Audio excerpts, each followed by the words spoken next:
everybody. Thank you for coming out. My name's Brandy Dietz. I'm the Vice President of GrowRaton.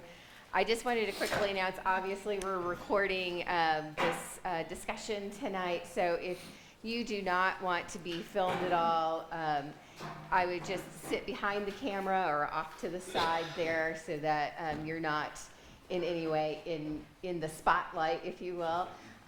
The camera is really going to be focused up here toward the speakers, toward Courtney and me. So if you guys stay back there or to the back corner, then if you don't want to be on camera, then you'll be just fine. And so I'll let Courtney take it from here. Yeah, thank you. Welcome, everyone. My name is Courtney Rich. I come from Albuquerque. I drove up here. And I'm excited to be here. I wanted to give just a little context and background of who I am and why I stand before you here today.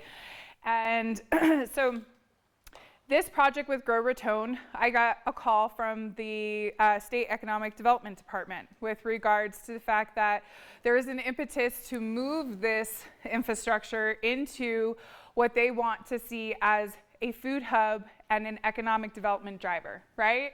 So my experience, 10 years, well, actually no, more than that, 15 years ago, in my 20s, I started a USDA manufacturing facility. So I worked with animal proteins, and I was the 11th one in the state to be approved within a decade. The second one that was female ran, other than Bueno Foods, and I quickly realized this was a lot. This is a lot of work, right? A USDA manufacturing facility. I then went on to, I decided I didn't want to do it, truly. Decided I didn't want to do it. I went on to run the South Valley Economic Development Center, which my colleague Jamie Chester over here, that's where her and I met over a decade ago. And I ran a commercial kitchen food incubator. This is where I learned a lot. I took my expertise from USDA, FDA, food regulation, food safety planning, programming, and brought it into the small business world and developed out an incubator to be able to take in small businesses, whether you were an accountant or you were making bizcochitos, and we were gonna test your concept, make sure it was market viable in the market, and then we were gonna move it. Or we were gonna take your business that might have been a property management company, and we were gonna make sure that you were gonna run it properly so that you could continue it. I did that, and then I moved into high pressurized processing, which is a food technology. When you get your hummus, and you pull off that film, or you get your mozzarella and you pull it apart, or you get your yogurt and you pull off that film, that has gone through what's called high pressurized processing. I helped bring that processing to the state of New Mexico. That was a whole nother level. I've worked in the cannabis industry. I have also worked in the cold pressed juice industry. I've also worked with large institutional purchasing. And then I decided to make a switch, and I decided to go into education. But I still have a passion for food systems. And so when I got this call, I was really interested because we in New Mexico are a rural, remote state. Raton is at almost the most northern part of the state. Yet you guys are in an interesting locale geographically. And also just the fact that we know that people need food, shelter, water, right? We know food is one of them, and we know a lot of people want to be able to move their entrepreneurship aspirations through economic development and to be able to get help. So when I came here and I saw what I would call this back room, it became very apparent that that wasn't really going to scratch the itch that the community needed based off of what Brandy and everyone was telling me of the interest that could take place within this facility or building. This is a 5,000 square foot building. There's tons of potential here.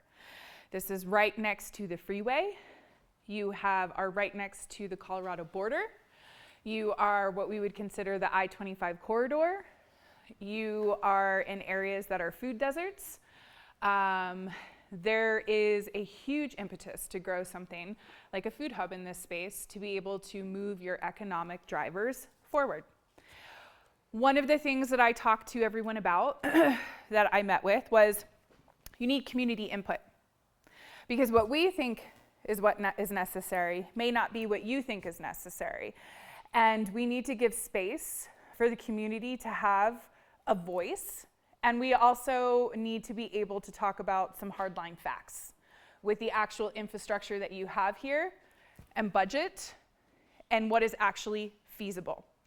They started out by putting out a small survey. I'm assuming some of you may or may not have gotten it, depending on the kind of sector of where you work. But we wanted to kind of get a feel for what would you use if you had a baker's oven? What would you use if you had a USDA value added processing ability? What would you use if you had cold storage, where it was for raw products that could be washed and packaged and then put into another cold storage that was ready to go for distribution? Would you use these things? Resoundingly, it seems like you folks have a lot of catering needs, a lot of baked good needs, and a lot of ranching needs. Normally, I can tell you with a surety, and Jamie can back me up on this one, anybody who says USDA, because that's why I started the story with USDA, I would say don't do it. It's a lot of regulation and it's really hard. This is a different case. And I'll get more into that later. But you folks have ranchers out here. You folks have meat that is needing to become a value-added product like sausage or cuts of meat or bacon. And it is interesting to me. So I want to talk to you folks about this. I want to hear your input about this. I can tell you I'm in Las Cruces, the southern part of the state. They do not have meat. They have pecans. They have green chili. They have produce. Totally different needs, right? So this community input and what you folks are going to tell us tonight, I'm not here to tell you folks what you need to do. I'm here to really extrapolate information from you guys, organize it, put it into a place where everyone can really understand it, and then the folks with GrowRaton can start to make moves based off of community needs, budget needs, and infrastructure restraints. And I'm glad to see the architect is here today, or an architect is here today, because it is truly a hardline fact when we talk about infrastructure, okay? So what I want to do, because this is a small group, I would like for everyone to be able to introduce themselves and state why you're here. Please keep this to like 15 seconds. If not, it kind of it goes too far, okay? And then we lose time on what we want to do. So I'm going to start with you. Name and why you're here. Cynthia Laura Molina, Director of Community and Economic Development. Excited to see the potential for this be realized. Wonderful. You, sir? AJ Riley. I'm just interested in seeing Raton grow. I'm just Curious community member. Love it. My name is Sally Hober, and I'm here because I want to learn everything I can about Raton, but I also have a desire to use the kitchen myself for canning if that ever could happen. Nice. Good evening. Ken Ryan with my grandson Micah, and we're interested in using it for onions. He's the onion king. And Good choice. my granddaughter for bakery goods. Okay, wonderful. Dan Ferguson, and I'm here to learn more about GrowRaton. Wonderful. I'm Catherine Webb, and I'm here for the same reason. Love it. Jason Bennett, and I'm here to just curious to see how this all can play out and help the community out. Absolutely. Neil Zagata, City of Raton. I'm here, you addressed food deserts, and my past job, which I just retired from, I oversaw the senior center operations in the state of New Mexico. We have a huge need for senior food. Yeah. We're only serving about 8% of the population right now that is eligible for that. So I'm interested in how we would address that. Wonderful. Kimberly Burke, I'm the owner of Mama Kay's Ice Cream Shop in a historical old building on First, and just trying to survive the year, especially through the winter.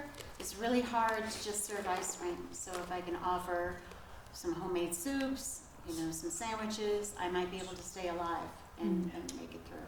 Yeah. I'm 16 months old, so I'm really, really focused on how I can grow my business. Yeah, absolutely. Commissary space is important too when you don't have infrastructure in general. Yeah. Introduce yourself and why you're here. Sure. Diane Fleming, and just interested in the kitchen. I'm really glad you guys are doing this. Wonderful. I'm Nico. Hi, Venice. I'm just curious. Wonderful. Awesome. Sandra Young, I too have a business downtown that's in a historic building. We're gonna have a low-level kitchen, but I would like to know more about the commissary, and really hopeful that we can get some food truck interest in town as well. Being a food desert, I'm a total foodie and starving. Me too. Go ahead. I'm Shane Young, president of GrowRaton, just here because it's what we do. We want to hear what the community really wants to see. Wonderful. Loretta Condor, I'm also with GrowRaton, and I've been very impressed with your knowledge in our previous meetings, your knowledge and experience, and your energy that you bring. So I'm anxious for you to share, continue to share and educate us. Yes, absolutely. I'm Haley James. I'm the baker at Super Safe. I make the bread and donuts. And I'm interested in opening my own catering food trailer business. Yay! Wonderful. I'm Dave Little, local architect. Thank you. Anita Moffett, I'm just here for the knowledge and hopefully doing baking. Yeah, absolutely. Yeah. I do baking for all the craft shows and everything, and it's up and down, you know, what people want. Yeah, absolutely. Absolutely. My name is Shauna Wells. I bake also locally, and I think that Raton should be a stop for, I think that Raton could be known as a stop for travelers to stop to get boxes of baked goods headed to the ski resorts. Because a lot of small towns where I'm from in Texas are known, like this one's known for kolaches, this one's known for jerky. You have to stop there. And I think Raton, with the amount of people going through, I think that we could build that. Yeah. Okay. Awesome. Lenore Barfield, curious, but at the same time, I'd like to see Raton have food beyond 5 p.m. Everybody closes at 5, everybody closes on a Monday, and if your daughter's recital is today, they're closed. And I'd like to see maybe ghost kitchen pop up where people can order from one number and spaghetti is delivered to you or pizza is delivered to you at 2 o'clock in the morning when you're driving in and you're hungry and nothing's open. Yeah. Yeah, Raton has a lot of commercial places, and I mean like fast food, right? And it's that, right when you get off, you can, the freeway, which I've done many times heading to Denver to get gas, and I've swung by, right? But also pleasantly surprised when I came here the last time that there is this very cute Main Street. And there is an incredible potential, which by the way, it looks really cute right now. It's all decked out, I loved it. But Raton, in my opinion, and I've been in economic development now, 15 years, y'all are sitting on a gold mine, but you do need a stimulator. Like you need something that's gonna go, okay, well that's there, so why don't we build that other thing over here, right? Food hubs, historically, really quickly, were a big thing about 10, 15 years ago. And what happened was that everybody started calling themselves a food hub, and everybody started wanting one of them things over there, and they're gonna write a grant for it. And what they didn't realize was how much work goes into a food hub, and also what you need to do to set it up on a foundational standpoint to make it successful. What I hear is there are a lot of bakers in this town. Remember when I said in market viability showed us bakers? And even in this room, I can see bakers. But I also kind of want to talk about, I want you guys, we're going to do some very easy exercises. And I mean like easy, like easy. We're going to take it easy today. What I want you guys to start to think about, and I'm going to explain just a couple things. So when we talk about a food hub, there's a couple. To me, the definition is not clear. You could go on to USDA and you could look at their definition of a food hub, and it's going to do a list of all of these different things that need to take place underneath the roof to be called a food hub. That is one way to define it. There are also other ways, in my opinion, to define a food hub.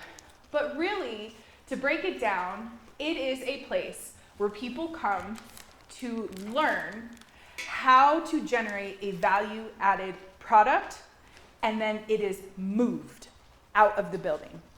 And that is distribution. So whether you are a farmer or a rancher or you are a baker, it doesn't matter. You are coming to the facility to learn how to stimulate your business through utilizing the infrastructure of the commercial kitchen space to then have it be moved out of that space, okay? And into different locales. Whether you're a senior citizen home or whether you're a school or whether you're a grocery store, that is the goal, right? There are also some other advantages. When we ran our food hub, it also served as a food incubator. Does anyone know what an incubator, like a food incubator, would look like? Just raise a hand. No? Okay. So a food incubator, I have grandma's salsa recipe, right? I saw so many salsas, that's why first thing that comes to mind. You come in and they say, I have this recipe, and I know that it would work great in Whole Foods, or at Sid's in Taos, or at the local grocery store. I know it will work. Okay, prove it. So an incubator brings in the business, makes them do a proof of concept, and if they prove it, then they are able to utilize the space. And the way the program is designed is that every year the price incrementally increases so that the business can then graduate at a market price that they're going to see in your main street downtown so that they're prepared. But they're going to be prepared their first year because they're going to know what their industry prices are. So they're going to design their business around what they're going to hit when they leave the incubator. So in the first year, you're actually making a lot of money, right? Because you're not paying electricity, you're not paying water, you're just paying your overhead. Your second year, the price goes up a little bit, that's okay, because you've factored it in. Your third year, you're like, why am I here? I might as well have my own brick and mortar. This is how you stimulate the economy. This is how you move businesses from an incubator model, and then you move them out to build out your main street, where I can see there's empty places. Shoot, there's empty places in Albuquerque, right? So that's specifically how you do it with food. But the same methodology applies if you're a gardener, if you're an accountant. The incubator incubates you to give you these types of services. We will discuss tonight if that is an avenue that needs to happen under this roof, right? It's one thing to build a community kitchen. I hear you all have a community kitchen. I hear you guys, you have like a community kitchen space, right? Can't use it. I'm sorry? Can't use it. Can't use it. Barriers. Yeah, why? Scheduling? There's no one running it, is what I was told, that there's no food manager there. Uh-huh. The one in the And so- basement of the convention center? It's in the convention center, it's used by a few. I went to City Hall, and I took with me someone that currently uses it, and we were told that they could use it because they were grandfathered in, but I can't because my business is only 16 months old, even though we possess the same license. Yeah. So those are barriers. This is what I call them. And barriers you're going to see are regulatory barriers, you're going to see political barriers, you're going to see lots of barriers. The best thing about a food hub, and especially one that's ground up to like this approach, is that you're moving it in unison with community. All of you people that showed up here today are going to be one of the original voices of how this could be designed out. You're gonna know. A lot of projects that happens in cities and counties and states, all of a sudden the project has gone like 10 miles down the road and you're like, well, wait a minute, like we didn't get to talk about it over here. That was the beauty of what GrowRaton decided to do. They said, no, you know, we can kind of get the wheel moving, but we're gonna have community input. So, let me explain to you folks what you can do in this facility. First of all, when I go like this, I knew right away. I was like, where's the basement? There are some infrastructure upgrades that significantly need to happen. This church is old. This church is built on a rock. It is an impressive rock, but you have some foundational things that are going to need to be attended to. This is also, like I said, it is older. There is going to need to be environmental testing, structural improvements that are significant. To Shane's point over here, and I hear you, there are some beautiful parts of this, like the hardwood floors, like the beams. There are some original aspects of this that, as a historic society buff myself, where I want to be able to keep things or honor things, right? Not keep, but I want to be able to honor in new phases. We want to be able to kind of adhere to that. We also know that if I was to pull these walls down, I'm going to probably assume there might be some asbestos. Okay? So this is aside from the event space, which I'm assuming is probably close to around 1,000 square feet, you've got 4,000 square feet to play with. That is a lot of space, but it needs a lot of work, okay? So let's talk about what reasonably could happen. And I say reasonably because I'm not an architect, I'm not a mechanical engineer, and I'm not a plumber, and I'm not an electrician. But I have also done construction management for a lot of big projects. There's going to have to be a year, this next year is the hope, where we just determine what can this infrastructure actually do. I want to hear from you folks of what you guys want to see, but it's a wish list. And I want to be really clear with that. It is a wish list, and it is determined by budget, and is determined by the infrastructure of this facility. This next year is going to determine a lot of things. It might be that structurally they have to actually redo the entire ground floor to be able to support a Viking stove range. There's just some you work with ovens, those things are beasts. They're very heavy. If I can go like this and I can hear echo, it's not going to hold an oven. So there's going to have to be a lot of tests done to determine. What I can tell you is that you have a lot of space, and a lot of space over here. You have an alleyway over here. Significant, well, not significant, but you have another, offices and whatnot. So what I see for you folks, and what I see the need, is a bakery, or what I call a baked goods kitchen. And let me be really clear, all of this is shared, okay? So this is where, well, I'll just leave it there. You have baked goods, right? What you're also gonna need, absolutely, is a caterer kitchen. And this is separate from your baked goods kitchen, because I don't think I've ever seen a grouchier baker who has to use an oven after someone has cooked bacon in that oven. So they need to be separate. Proteins, animal proteins, I have celiac, so I'm like real weird about cross-contamination. I can't eat in many places, and so it's a struggle for me. So what I can tell you is, starting out with the design of these, where you have a robust kitchen, where you can have 2 caterers, working to be able to create senior citizen home meals, as well as meals for children. That is really important. In this, you're going to need certain equipment. We're not just talking about ovens. I'm talking about freeze dryers, freeze dehydrators, freeze dryer, and blast chillers. What these do is, these are absolute instruments to be able to take something that's, boiling hot and bringing it down to a transportable temperature within like 20 minutes. This is how you create efficacy, so your labor doesn't close your doors. So we have to think this through. And the step 1 is to create the actual infrastructure that we understand, have an architect work on this so that we understand what are we dealing with structurally, mechanically, electrically, plumbing wise, because that's going to determine. But we know we have some things here that are some givens. And these 2 are your givens. Baked goods and caterers. This is where you start. Where we are going to push our architect and our team is to start to talk about some unknowns. Because you have ranching, USDA, value added production.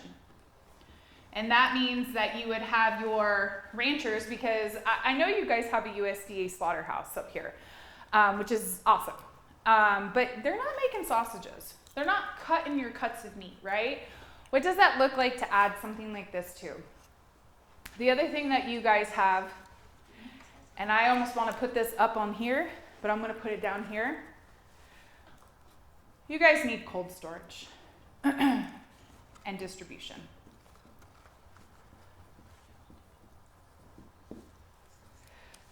So, cold storage.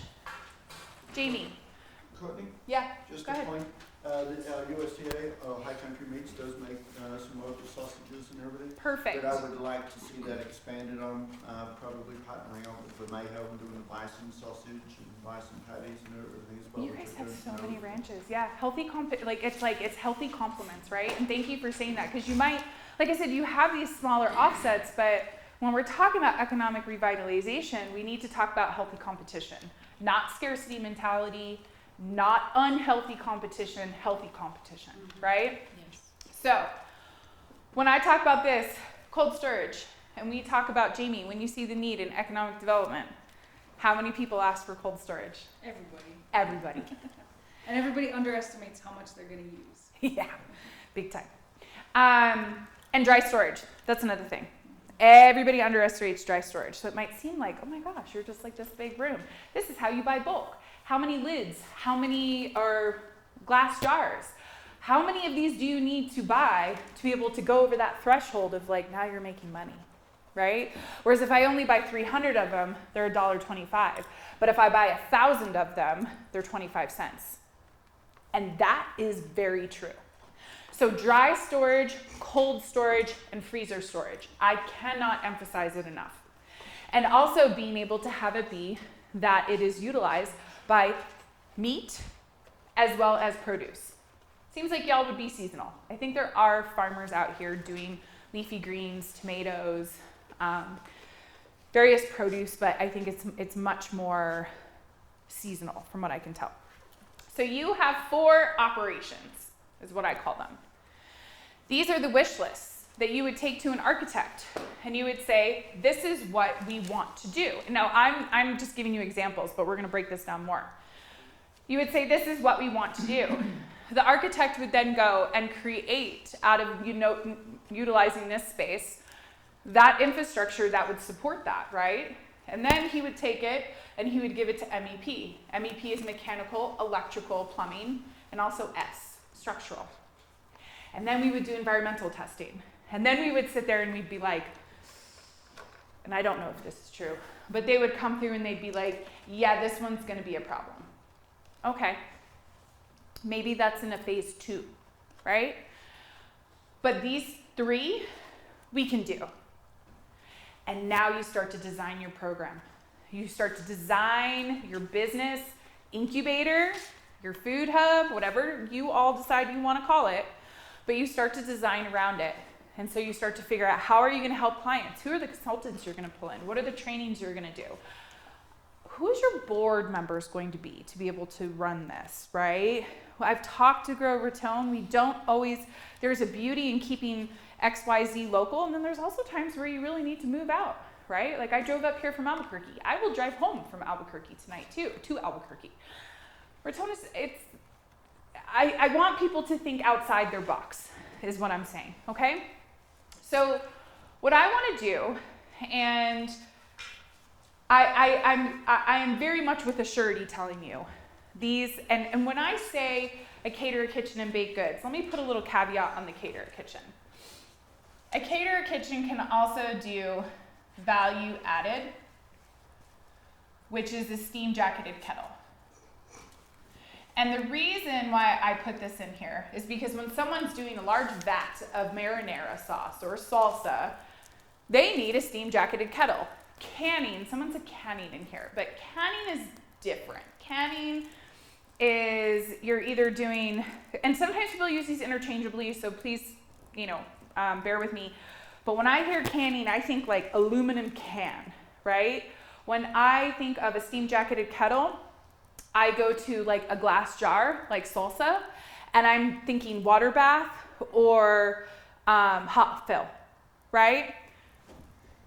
This value-added steam jacketed kettle with a filler and a jar, like a capper rather, That's gonna get you all you need for your hot sauces, your jams, your marmalades, your sauces, your marinara sauces. And you also can just use it and not jar anything and do an incredible Italian Night Feast catering event. And now you've done a huge vat in this steam jacketed kettle, right? So when I use Cater Kitchen, I am also very much talking about value added, okay? So these are your for sures from what I can tell from market analysis, and also just the fact that I know kitchens can support this for the most part. These are your two that I'm like, let's talk about this.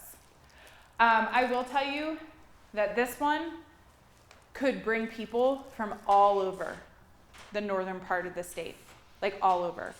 And I'm really, I personally, Courtney Rich, am a big fan of this one for y'all. So what I want you guys to do, you're imperfect, you're in halves and halves. I want you to turn and start to get to know each other, just for a moment. And I did have a request for Post-its. Do we have Post-its? Okay, so what I'm gonna do is I'm going to have you and you be the person who writes on Post-its.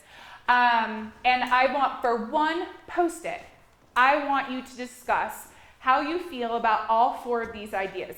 Good idea, bad idea, I have a different idea, I have a different need. And what I'm gonna do is I'm gonna put all these Post-its on the board and I'm gonna organize them. And then we're gonna talk about them. I'm gonna take about 15 minutes for you folks to do this. I want you guys to tell me if you think these are good ideas or bad ideas, or if you have a different suggestion, and I'll write that on here so you guys can look. And what we're gonna do is we're gonna put these Post-its up on this board because I think it flips. Yep. It does, it flips. And then and then at that, then we're gonna start to talk about how everyone's feedback is, but we're gonna do it in an organized fashion. Go ahead. When you talk about different suggestions or possibilities, would that be like GMP manufacturing of consumer packaged goods? Well, that is, when we say good manufacturing packages of practices of packaged goods, that is very broad. Like a packaged good could be a package of nuts. It could be a package of dehydrated trail mix, right? That can be done in the catering kitchen, right? So good manufacturing practices go into the food safety paperwork, that of which GrowRaton is going to hold. And so when you have a food safety plan, you have your standard operating procedures, your standard sanitization operating procedures, and you have, those are your monument key pieces of paperwork, right? And then, so they would give that to all of you. You have to clean. You have to clean it this way. You need to use this sanitizer. This is how we handle glass breakage policy. This is our pest policy. Those are monument GMPs, right? Then we get into, let's say you decide to do something, I don't know, dehydrated apples. Well, apples actually are really complicated because they have petulant in them, right? So you would have to have what's called a hazard analysis. So you would take GrowRaton's GMPs or SSOPs, SOPs, and you would combine them with your hazard analysis critical control points. So they're gonna be giving you half of your food safety program, which is kind of rad. And then you would be combining it with your own, but the infrastructure stays the same. Yep. Got a few more? Okay. So the assignment one more time. So I was gonna say, you guys can all write it down. You guys can all be your own if you wanna do it that way. I was gonna select one person, but we can all write it down. I want you guys to tell me, what do you think about these ideas? And if you need more Post-it notes, just ask Brandy, because yeah. I've got pens too. There you go. So pass it around, because what I want to hear is, what do you think? And you can just label it 1, 2, 3, 4. 3, no. 4, yes. Right? Like, keep it simple. But if you have another idea of what you would like to see, then tell me, because we need to talk about it. Because either I'm like, cool, let's absolutely keep that up on the board, or I'm going to tell you why that might not work from my expertise. Okay? So you guys, but I want you guys to talk to each other, because I really do believe that talking to each other to be able to discuss things is powerful. So let's do it this way. How about you discuss for 5 minutes with your peer, this side and this side, and then I'm going to say, hey, 5 minutes, and then we'll see where we're at. Okay? Go. What do you guys think of these? The Post-its floating. Here we go. All right.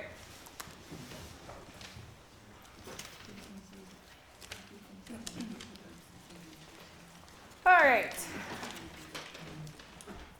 So, I'm going to kind of go through them, and we're going to talk about them. I love this one for my spreadsheet brain. It says 1, 2, 3, 4, which is based off 1, 2, 3, 4 on the other side. It says good, good, good, great, number 4. And just so you know, GrowRaton will keep all these Post-its, and you'll have contacts, you'll know. Get home cottage cooks in Raton into a professional kitchen, number 1. I was just talking to someone about this. The way to do this is that you give them infrastructure they can utilize. We are never going to solve the, I don't want to call it a problem, but the commerce challenge of people doing things backdoor and paying cash for it. This isn't going to solve it. Some people are always going to choose to stay small, right? But there's other people that are going to want to grow. And they probably can't grow because they can't do it out of their house. You need to give them accessible infrastructure, right, to be able to do so. So once that happens and that your health department has been alerted to the fact that there is now very accessible and high value and, you know, very, what would I call it, state-of-the-art facility, they're going to say, hey, instead of doing this cottage law, let's get you in a time frame into a regular kitchen. So that partially comes up to regulation, right? And then it also says high school culinary program crossing into professional realm. Ooh, yeah. This hits on so many cool things. In my day job, I am the executive director at United Way, and I run the education department for the 5 counties. APS is now undergoing a very interesting transformation where all of their high schools will be wall-to-wall career academies, and some of them will have culinary, right? So what does that look like? What I can tell you about this, though, is that high school culinary programs are amazing. Moving into the professional realm, there's like a couple things that I'm going to say on this one. This place isn't going to be able to I don't want to start it with a negative. The school is going to have to allow the students to come to this facility, and there would have to be some insurance work. Go ahead. Our high school already has a large culinary program. Amazing. So then what it is, in my opinion, is going to that high school and going, what does that look like? What does that setup look like? And then trying to a certain degree, mirror it here for as much as you possibly can to streamline that actual hiccup in learning what commercial kitchen spaces that are larger look like, or just having them visit and being able to get really familiar with a piece of infrastructure, that of which stimulates the economy here. If they already have a large culinary, it really comes down to how are they learning to take those culinary techniques and put them into an actual business model. We consistently look at culinary as a low wage paying job, and I challenge that because I think that culinary can be advanced manufacturing. I think that culinary can be entrepreneurship, which breaks generational wealth barriers. And I think culinary can also take you any place in this world. So I challenge that mentality, but you need to have the right instruction, right? So it'd be really great to see GrowRaton work hand in hand with the school system so that they can complement one another and have familiarity with it, right? We know students are bored at school.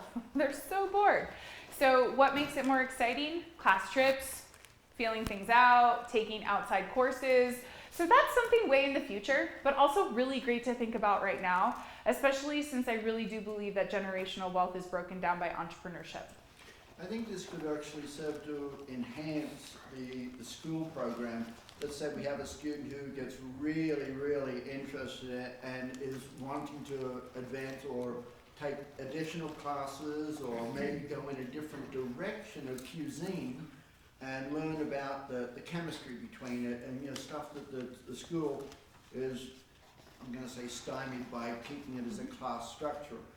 This could actually enhance and cater to the kids who actually really, really want to get into it. Yeah, maybe your 202, 30, and 301 and 401 classes in theory, right? When you're in college, you start out with your 101s. Maybe they happen here, right? Maybe you have a deal with NMSU that their food scientist comes in twice a month and teaches a class for the kids here. These are all economic stimuli, right? But you need to generate income first.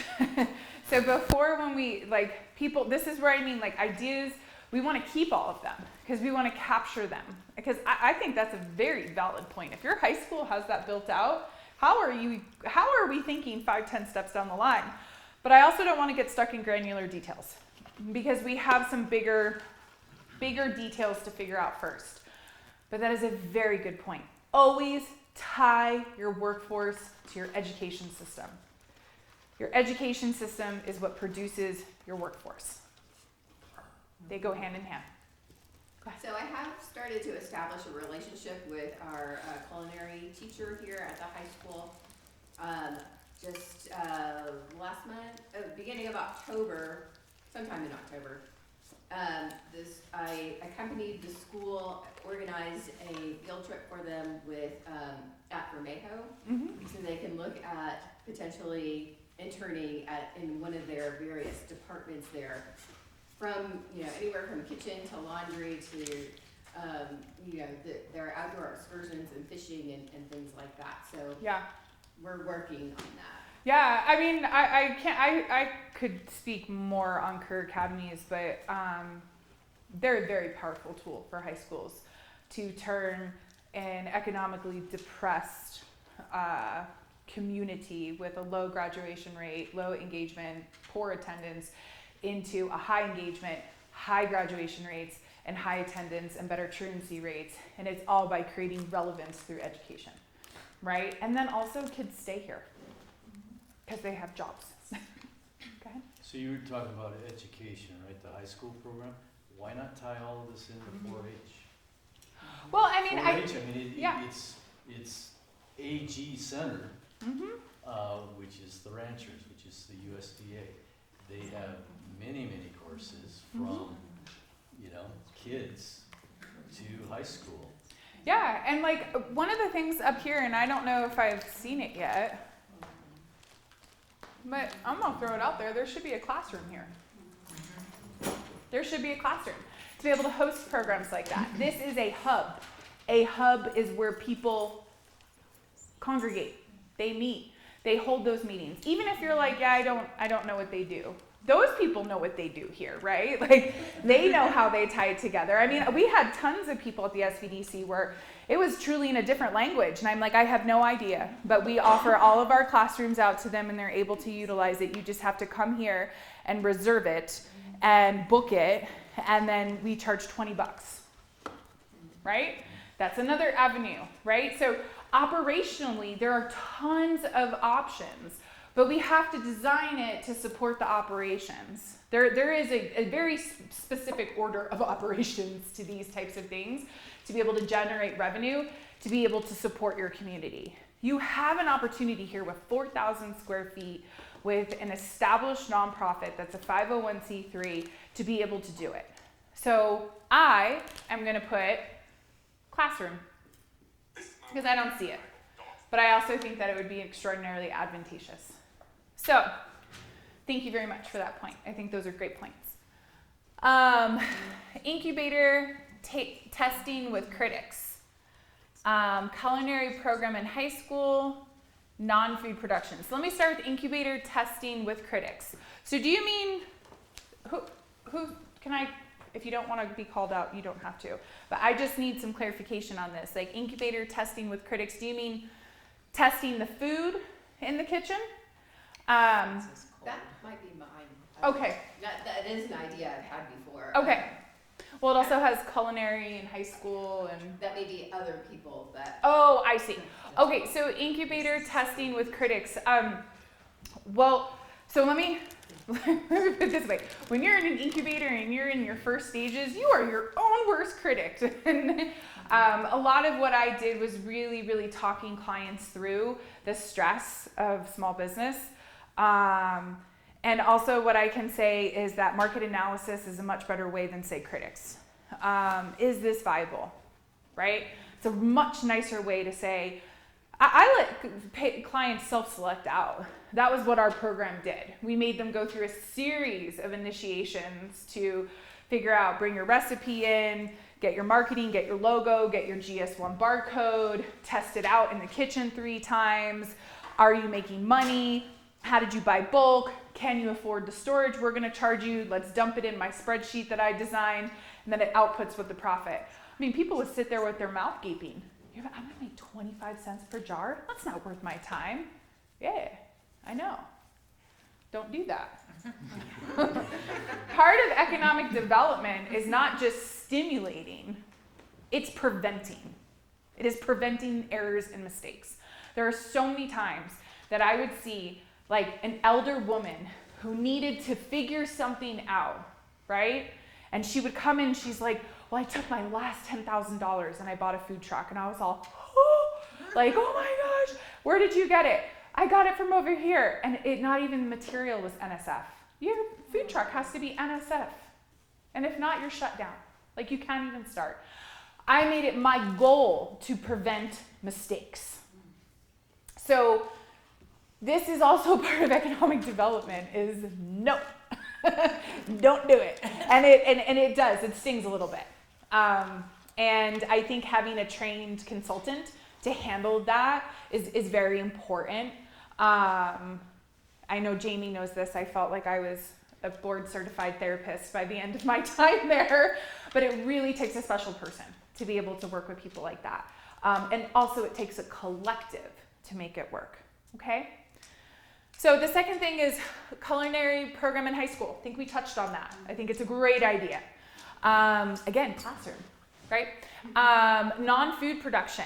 So non-food production, I'm not exactly sure what someone means by this, but if you're talking about like a salve. A salve. Okay, so we've got salves, we've got, we could do, I know there's makeup, and then I've talked about cannabis. Cannabis is also hemp topical production, right? I'm gonna take the word cannabis out, I'm gonna use hemp.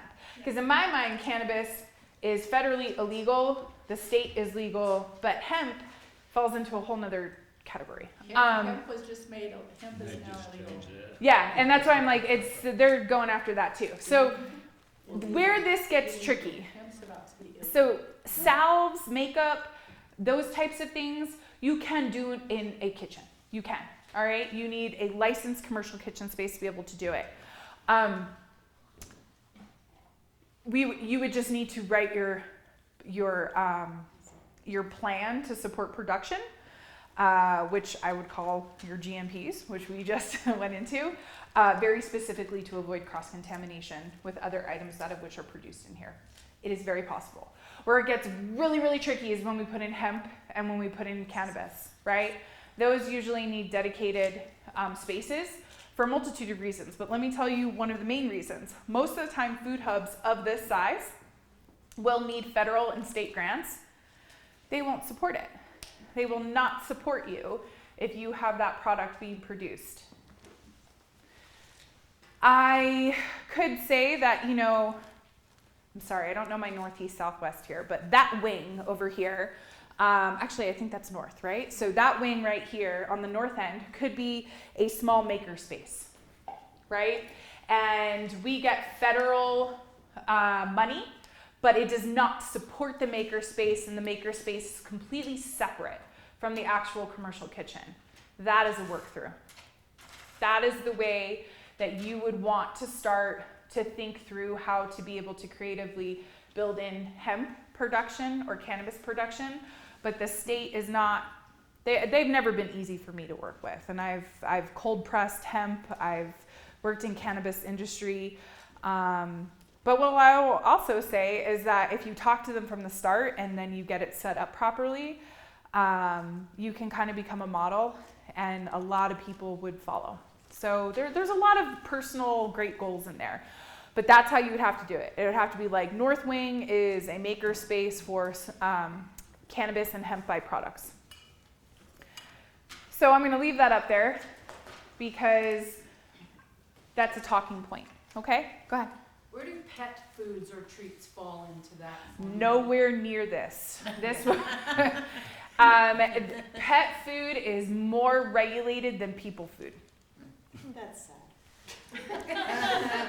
Which is actually really impressive because human food is very regulated. Donut shop, tortilla factory, food truck commissaries, support for seniors, and Meals on Wheels. Well, there are so many goodies in here. So what I'm going to put here is retail space. If someone wanted to make donuts, you can make donuts in your baker space, number one, right? Donuts are, you just need a fryer and you need a proofer. It's your baker. But what you're talking about here is retail space. I think this is a cool concept. Something, kind of talk about.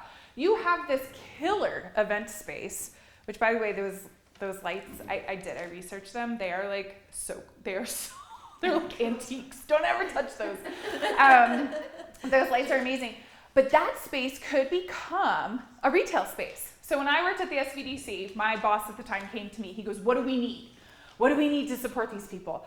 I'm like, we need distribution and a place to actually have them launch their products. So what did we do?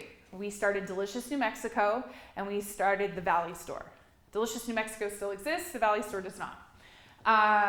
And I can tell you that the reasons the Valley Store do not exist anymore is because it wasn't executed properly, but you learn, right? Through every failure you learn. It would be so cool if you guys had that event space, but also had it be a small possible grab-and-go retail space of the food that is produced in this kitchen. Because what if somebody has like a chocolate donut, but then this, other person, or, you also have this other donut that you do where you mix it with, Captain Crunch, and it's like amazing, right? But you really like the chocolate one, but the Captain Crunch keeps selling out. Well, guess what? You're gonna know, because you have a retail space. And also, guess what? That retail space accepts EBT, and it's gonna be a draw for people to come and utilize your kitchen, because now they immediately have a retail space to be able to vend out of. Got that, Rex? Infrastructure, super important. This is, right? So, retail space, you have it. That's why when I walked in here, I was like, this place is amazing. It's gonna take some work. Market space, retail space. Accessibility to the public, retail space. The program, I didn't tell anybody that they couldn't come in the program. I think at one time we had when we first opened the doors, we had 250 people on a wait list, and we had 12 people in the program, really 4 businesses utilizing a commercial kitchen space. When I left, we had 90 businesses operating out of there. We still had a wait list, but we had 200 people say, this is not for me. That to me is a successful program. Raton doesn't have the population Albuquerque has, so you could ratio and parse that down. But you also have Trinidad. I don't know. When I was helping them write a grant, I'm like, there is, intra-state interest in this possibly. So think about that one. So, priority. Number 1, baked goods. Number 2, a must. Number 4, okay later. Number 3, okay later. And number 4, needed. Cold and dry and freezer. What about dehydrators, freeze-dried goods, canning, and gleaming? Gleaming's new. What's gleaming? Gleaming is I go to the Ripley Park and I pick the fruit off the tree. Oh, gleaming. Yeah. Oh, okay, Instead cool. And And it drop to the ground. And there's so many, I've done it with neighbors, Yeah. They're elderly, they don't want to get up in a tree and pick apples. Pick apples, give them some. Yeah. Add value to it. There you go. I like it. And it's the way it should be. And even zoning, I could go off on a tangent with zoning, but every zoning should have it be that there are fruit trees that are planted so that people can actively just go and pick stuff. But anyway, in another life. So I hear you, and this is a great way to categorize this. The USDA might come a little later. I'm telling you, it's a big deal. You got a USDA inspector here. They need their own bathroom. They need their own file cabinet, their own desk, their own office space. But if your demand brings draw for it, it does make a lot of sense. It is just, looking at you, board, Brandy and Shane, you have to hire correctly to be able to manage something like that. So seriously, and I can say this with 100% surety, I always talk people out of doing USDA. I'm all, no, don't do that. Because people always are like, well, we've got this pork guy. I'm like, whoa, no. And then when I start explaining it to them, they're like, yeah, no, we don't want to do that. Y'all are unique. It could be something where it's not in this facility, but your phase 2 plan is 100% something where you are off-site and it is insulated, and that is a place where you support them. So that really could be a way to do it. So dehydrators are going to go in that catering kitchen. And I would like to see a blast freezer and a freeze dryer, because really freeze drying creates more efficacy of holding onto the components, that of which are nutrient dense, whereas a dehydrator is heating and you are losing some. So when we're talking about, I just went on a really, really cool tour today from Enchanted Farms. It was all about mushrooms. And she was like, yeah, we dehydrate them. But then this other gentleman who was on the tour with us was like, well, I'm going to freeze dry them. And she's like, oh, you're going to be so ahead of the curve. Freeze drying is where it's at. So yes, that would be in the caterer kitchen, because that is also how people do meals. For senior citizen homes or for children in schools, you dehydrate the meals, you bring them to the school, and they rehydrate them. And then you have a nutrient-dense local product that is home-cooked and not the crap on a Cisco truck. I said it. So cold and dry storage, you do. I really think it's 100% necessary. Number 1, great idea, we need a bakery. Number 2, it's caterers, necessary, underlined.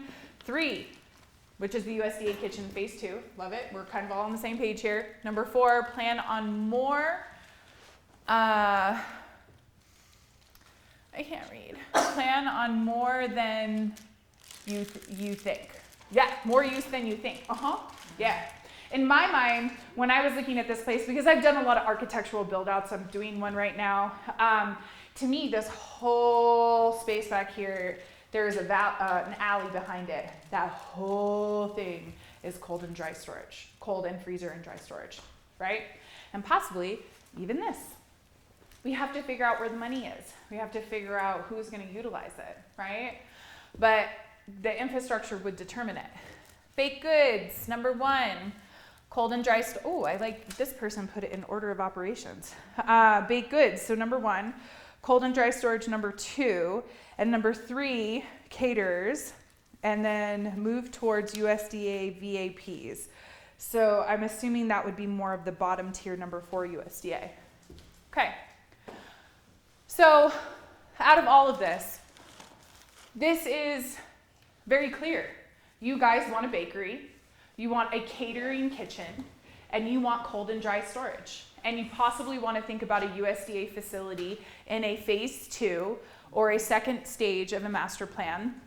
But we also have brought up 3 points: the need for a classroom, a retail space, and I'm going to call it a maker space. Okay? And a maker space, and I'm just going to put really quickly, salves, hemp. Now, does everyone agree with this? Yes. Yeah? Okay. So this is what we do next. We have community input. Normally with community input, but because Raton is so small, I'm going to say that maybe 1 is sufficient, but I need to ask you all. Usually community engagement, the way this works is there are a couple community meetings that build off of the conclusion of the first one. And when people start to hear, well, we voted on this and we think that, 1, 2, and 3 was, or 1, 2, and 4 was the priority, 3 was the next one. Y'all are small. People start to talk. People start to have opinions. People start to say, well, I want to go to one of those meetings. And I think it's really important for people to kind of decide, should there be another meeting based off of, because statistically speaking, this will be what the next group of people say if there's another one, right? But not statistically speaking, there is a human component to this, right? A human component of moving the needle, having community back it. The biggest thing I've seen is, communities have 1 or 2 naysayers and it holds it up for 2 years. So I can't prevent that. I'm not a miracle facilitator, but what I can say is that the more people at the table who can sit and have conversations with people, the better. And so I kind of want to throw this out here because this is something as a facilitator I feel very strongly about. Normally there are more than 1 community meetings. This is like the first of like at least 2, right? Usually the way community meetings work is that there's one, and then there's another one a month later, and then there's another one a month later, right? So it's almost within 1 quarter you hold 3, right? I want to be also clear that, again, Raton is small, so I don't know. This is kind of a community discussion between you all. But I would really like to say that once you guys decide on this, what happens is that this now goes to an architect. And the architect then is going to say, okay, I see that the goal here is now these 1, 2, 3 items. And then they're going to work with the consultant, me. Like, what goes in a caterer kitchen? Dehydrators. Like how much cold storage are we talking, right? We would talk this through. And then what we would do is we would come up with an actual plan. And then you got to go through building out the costs. And then after that, Brandy and Shane and whomever else on the board, they have to write the grants. They have to go after the money to make sure that you guys can do this.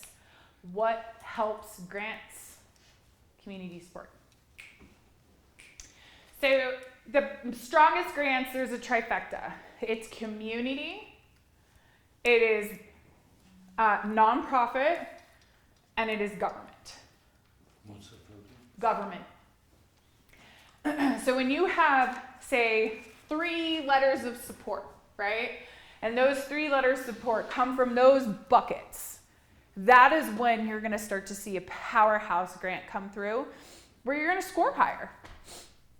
You now have a site plan. You have a list of equipment. You have quotes. You have all of the actual construction costs. You have a program, because on the side of this, if I know your operations, I can design a program. I don't want to call it the easy part, but it's the fun part. I like the sweet spot of that. But now we start to design program. Well, now we're talking about ROI. We know that we each month could probably bring in 2 clients. By month 8, we're going to have 16 clients, and our return on investment, or what we're paying every month rather, loans or matching grants or however it works out, not only can we pay the bills, but now we're about to break even in month 12. That's what grants want to see, right? That's what banks want to see. And so then what happens is you create this packet and you start to pitch it. You pitch it to your legislators. You pitch it to you guys have like county commissioners here. County commissioners, you also have a governing body where you don't vote in a mayor, but the commissioners vote the mayor in, right? So you would approach that. You're going to involve your schools, your economic development offices, your nonprofits. This becomes a community-wide effort. That's when the money starts to come in.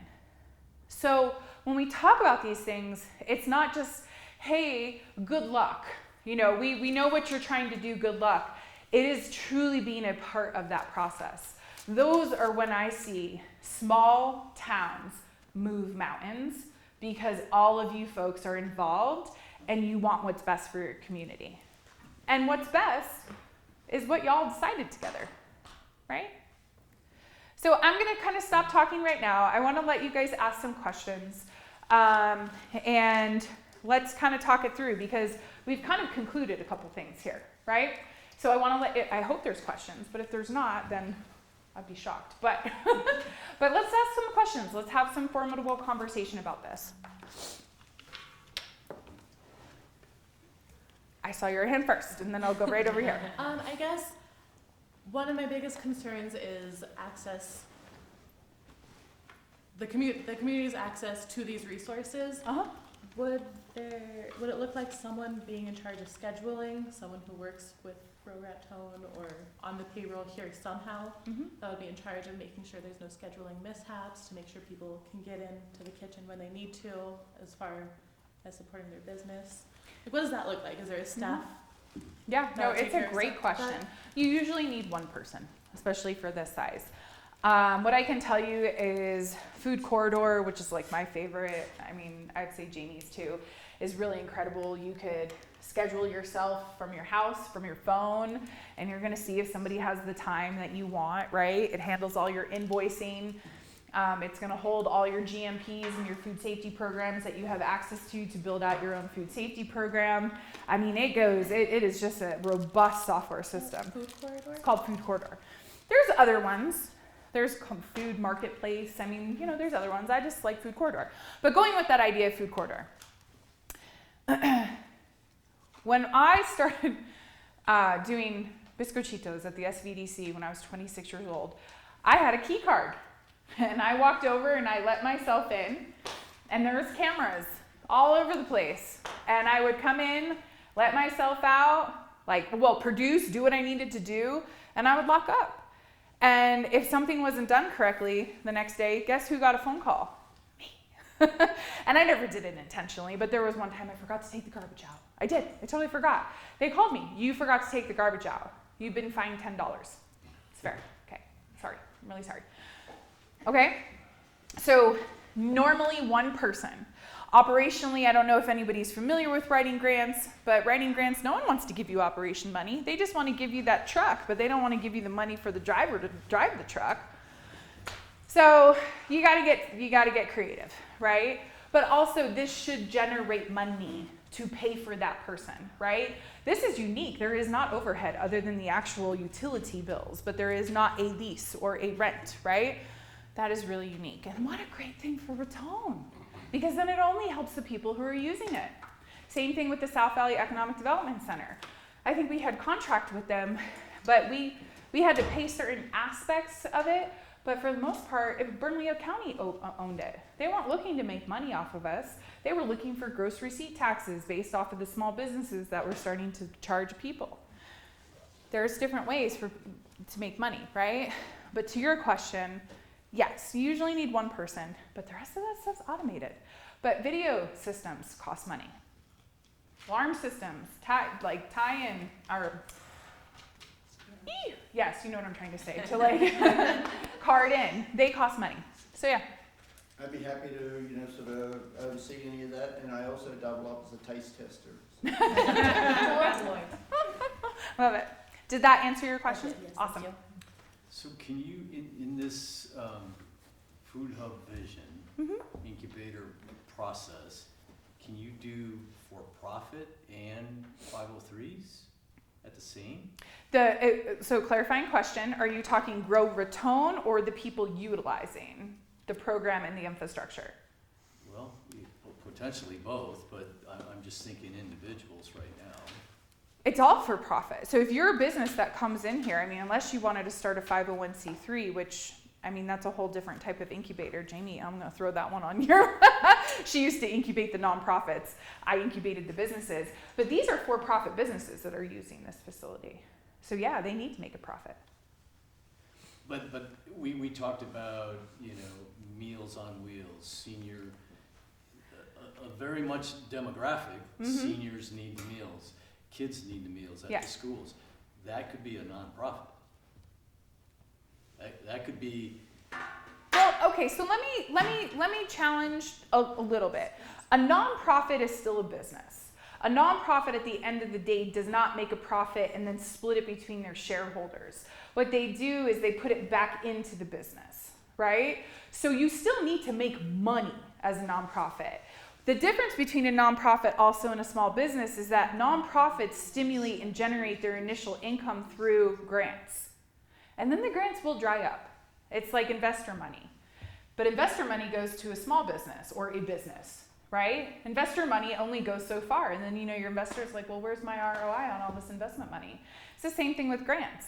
I work for United Way. We'll cycle you for 3 years. And after that, you should have figured this out by now to become profitable. So even though you're a nonprofit, you have to be profitable because eventually the grant money will run out.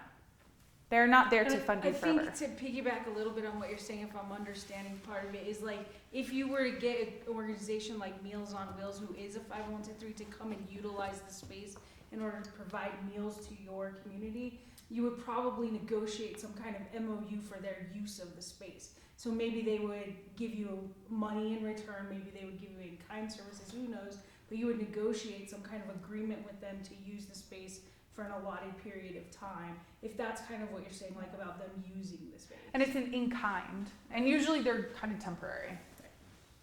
Yeah. Does that help? I think so.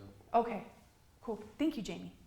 Go ahead. These are just very basic questions, No, just you're for my understanding. So for a timeline, are you thinking 3 years? Yes. Okay. Mm-hmm. And then what about the money for the day-to-day things like utilities? Where does that money come from? Well, I think that you all have an event space in the front of this wonderful facility that needs to start to be used. Money that's generated. There's going to have to be, yeah, I think that this is such a unique structural circumstance that there is a way to start to generate income that way and then be able to develop this out and plan this out in a way where you're not rushed. You know, this is a year of testing and building out and generating income. It's most likely another year versus building, and we all know how that goes, right, Shane? It's gonna be longer, and that's why I say 3 years. I would love to say 2 years it would be done, but I don't see that happening. And also just the way grant cycles work, right? You are approved for a grant. They don't give you the money tomorrow. You have to wait for the end of their fiscal year or however that works. So I think 3 years, but that event space in the front, and this is why this was kind of really important, and I was so glad somebody said it and it wasn't me.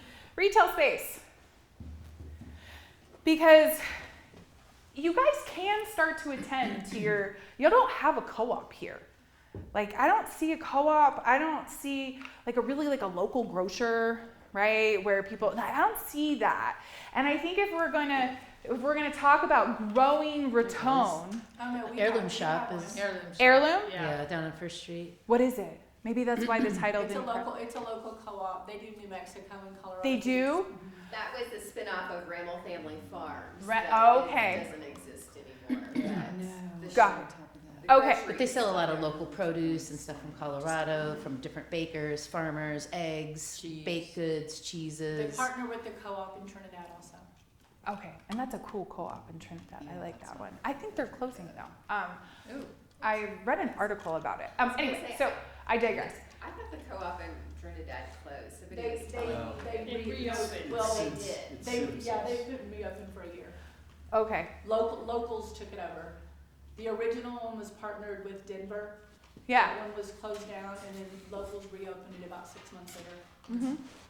I think you can imagine a retail space is more of what I'm saying. And one of the things the board members of GrowRaton made very clear is we do not want to duplicate what another small business is doing.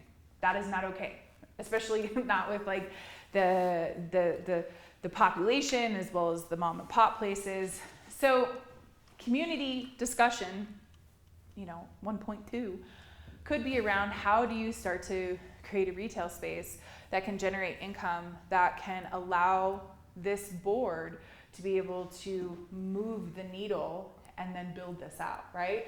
Brandy and Shane have been working and done a good job of figuring out some grants to go after, but they're not a sure thing.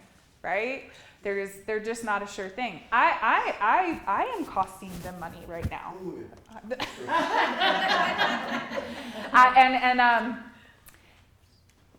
You have to generate income. You have to start now. Go ahead. I just have a question, and it's probably far beyond me because I don't know all the ins and outs of what goes on in this town.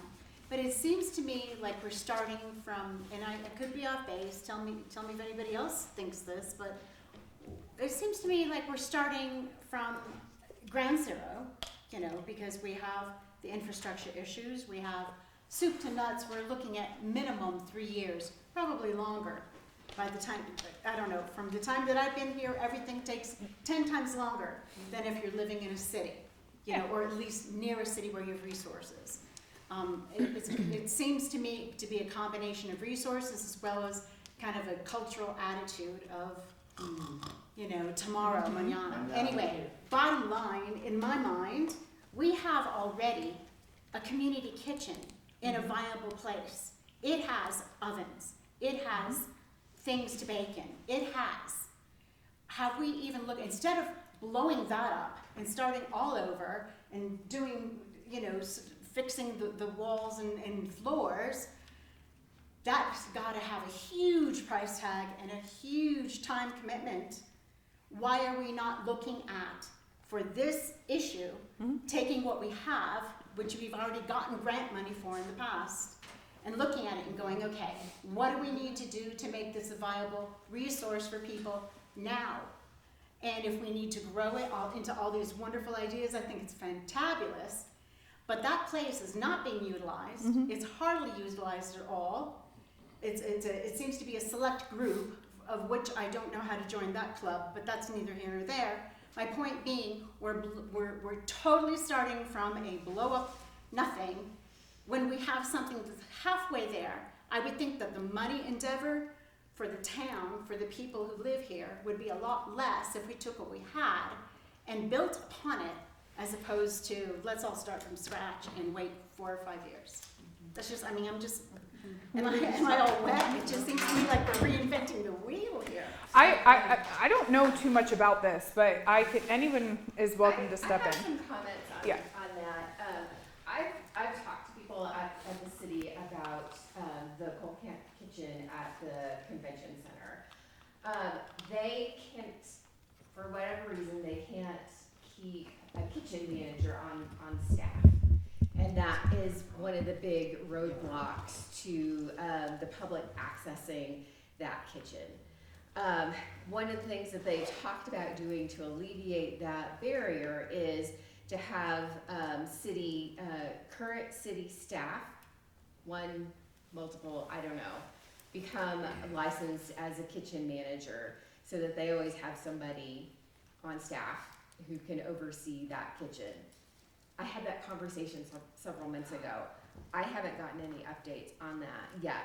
Is that something that they would be willing to hire outside of the city government? Because, I have a kitchen managing license. I offered the city to work for them. I have a huge background in management for corporate America, Visa and GE Capital and the city and county of Denver. Yeah. I know how grants work. And I said, hey, I've got lots of time because I'm just growing my business. I would be more than happy to provide that, to fill that need. Well, we don't have the job. It's like you go around in circles. Yeah. But we need to pin it down. Why can we not? I've been here since 2019. Not once has there been a posting for that job that I've ever seen. I don't know if they're actively looking for. No, I know they're not. That spot. I don't know if they don't have the funds to pay for that spot, which may be something.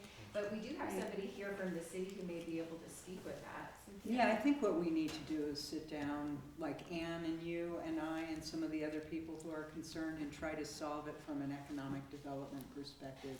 I'm guessing that you're talking to the licensing people at the city. Oh yeah, I went to the desk and asked to sit. I asked to speak with everybody. They said, well, we don't have the money. Well, who's going to speak with about that? Well, it's on our agenda. Well, can I see the agenda?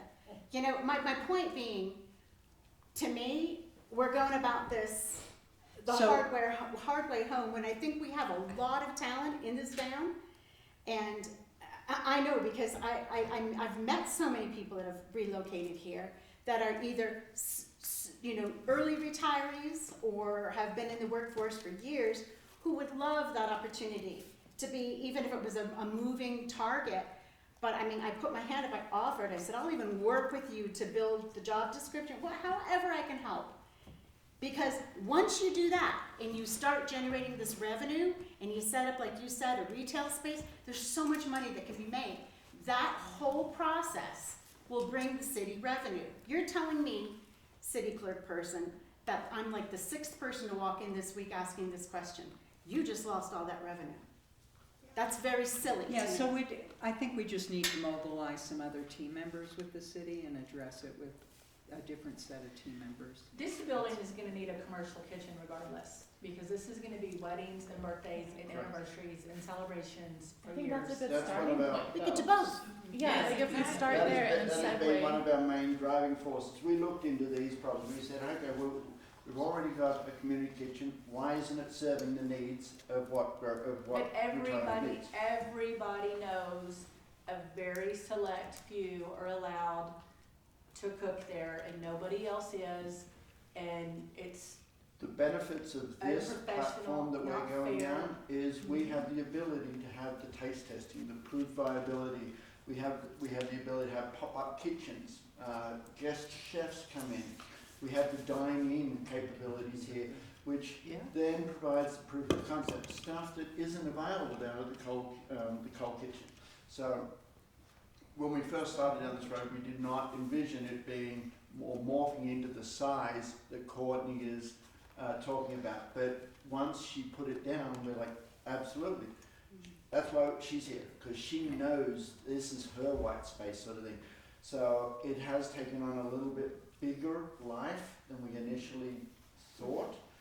I, in my naivety, first thought 6 months to a year at most to do it, and $500,000. Yeah. Oh no. And like they say, take whatever it is that you think it's going to be, double it, add a little bit more, and you might be close. And that's what's happening here. That's why we've had Courtney come up, because that's her area of expertise. But there is a lot of benefits to this particular platform that we're going on that the coal kitchen can't provide.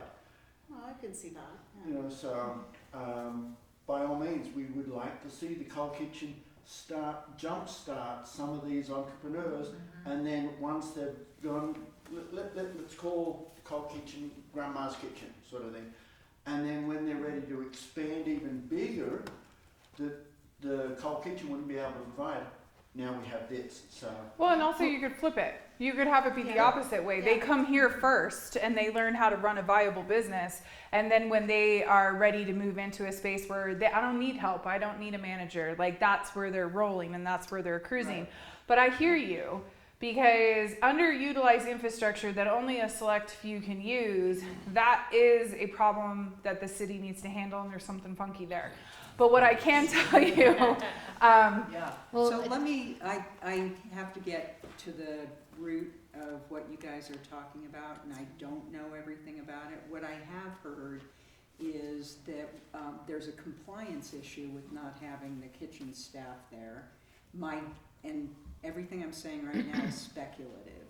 My guess is that the folks you're talking to at the city are trying to do risk mitigation, and they're not thinking about economic development. So they're concerned about having more people in a space that doesn't have the appropriate management. Right. And they don't know how to solve the problem. But So it what should we be need- zero, it should be zero for everybody. To say somebody's No, grandfathered in. I is am not- I'm that's- not that was my disputing point. that at all. Once we do get our kitchen manager up and online and managing our kitchen, we could maybe propose something with the city to also manage the cold camp kitchen. At least in the interim until the city's. I mean, it sounds like we need a working session, similar to Yes, we what. do. What was so interesting, and I won't go on any longer, what was so interesting about that morning, going to them with my, another small business owner on the strip who is one of the golden few who can use it, and they were like, are you telling us we can't use it either? You know, it was just like, on our way over there, the radio's playing KRTN, and it says, we're having this big meeting about bringing in new businesses to Raton. We're gonna give you the resources, we're gonna give you this and that. Come to this meeting at the convention center about businesses in Raton, and how you can start a business. And I was like, on one hand, you're telling me to start a business, which I've done. I've invested my entire retirement, my whole savings into my business. On the other hand, you're telling me, but you have no resources. Yeah, I mean, You know, it's so- a little, the dichotomy is a little mind-blowing. So here's the challenge. I mean, organizations are fundamentally dysfunctional because there are human beings in them who don't have all the information and don't always make good calls. So when we get information like this, Ann and I, have to create a meeting where we address this issue. So I didn't know, for example, as the Director of Community and Economic Development, I had no idea you'd gone up to the front desk and you encountered Couple that. times. Yeah. Right, so I had no idea. I mean, seriously, no information on it whatsoever. So that's just organizational dysfunction that we have to fix over time. And in the meantime, Ann and I have to get together with you guys and try to figure out what we're gonna do. One thing I know about and you jump in too, because you've been here even longer than I am, about that kitchen. Like when she was talking about what to do here, she had a separation between the kitchen and the catering, and we don't have that separation at the convention center. So that's already like a design problem, a design flaw with what's over there. So if there's a big wedding and someone's manufacturing chocolate or whatever the heck it is, we've got a problem, right? There's people trying to cater and put things in storage, and then Well, there's not if it's managed properly. right. So we have to solve the problem. I, on behalf of the city, apologize that you encountered that resistance. I did not know that, and now that we know that, we'll work together. Well, hey, hold on one second, because this is great conversation, but because of time, I know you have had your hand up for like 15 minutes, so I want to give you space to say what you wanted to say. You. Okay. Yeah. So there's a couple things. So first and foremost, so the architectural fees for working on this space and everything, all the costs of doing the work itself. You said how much money? I'm sorry. Way more. About $1 million. About at least $1 million. So that has to happen before anybody can even use it, before it's functional. Where does that money come from? Is that where the grants? Yes, we've just gone ahead and submitted, Courtney has gone ahead and done a proposal for a huge grant. It's still not enough. It is going to be an ongoing process. But once we prove, as Courtney had mentioned, community input and showing validity that this is what we need, it makes our grant writing and the money contributed to this program easier to achieve. We'll also be going after city, county, state grants as well, and then matching funds. It really is a community effort that requires a lot. So. Go ahead. I was going to piggyback off that. Go ahead. Yeah, I think that's all really great, and I think that this space is a good space. I think in the meantime, there is already a kitchen, and there's, and I'm gonna let go of my hemp stuff right now. Put a because different hat on. I understand that I have to do some research around it being illegalized now in the state of New Mexico. Federally, as of next December.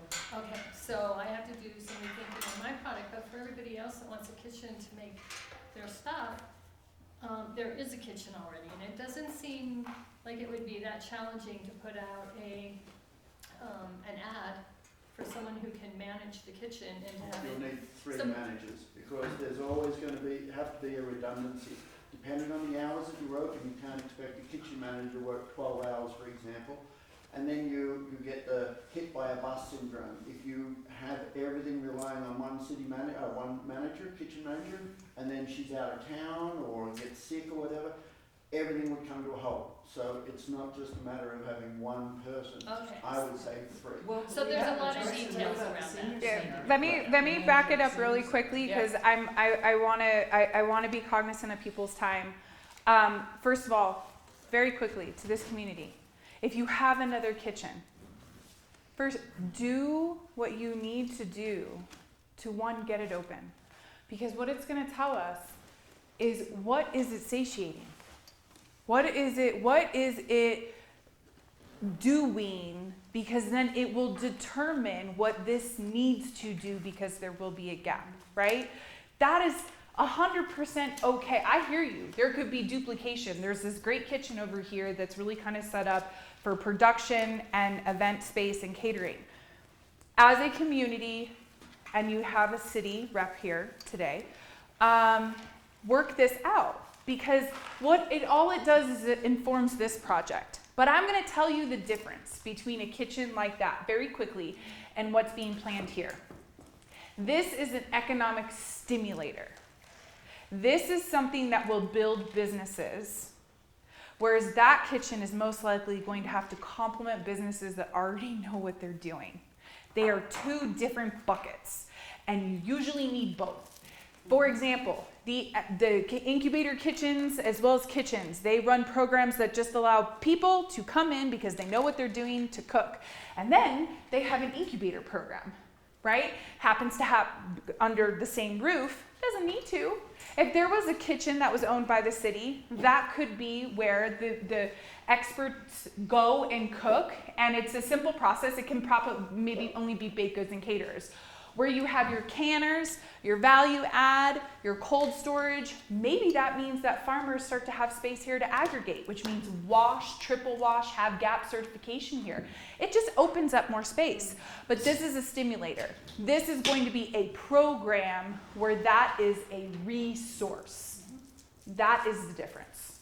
Program and resource, okay? So it's 7:15. We have 15 minutes left. I can tell people kind of probably need to get on to the next thing. This gentleman here. But yeah, I did. You were saying just now exactly what I was going to bring up. Okay. We're talking about two different things. Two different things. But great point, and should be heard. That's what I was So yeah. So we're not hobbled in the meantime, but we're waiting for this wonderful thing to happen, and we're all supportive, and we love it, and we're excited, and there should be nothing but synergy between the two. Like, the ideas that come out of this group today are amazing. What if we had 3 more groups like this? There'd be even more ideas. Yeah, and then also, I mean, like, just letting you know, these type of things put pressure on other entities to open up other doorways, right? So utilize that synergy, utilize that energy. But I can just tell you, one is a resource, one is a program. Right. Nonprofits run programs, whereas usually government, whether willingly or unwillingly, they provide resources, right? So make sure you define those differently, and they complement, they do not compete. Okay? Thank you. You're welcome. And Brandy, everyone can have my contact, so if you guys have questions, feel free to reach out. So, and yeah, we'll have some follow-up. I'll do a follow-up sheet. Everyone can get it, and you can pass it along. Okay? Thank you, You're welcome. Thank you, Courtney. You're welcome. Yay.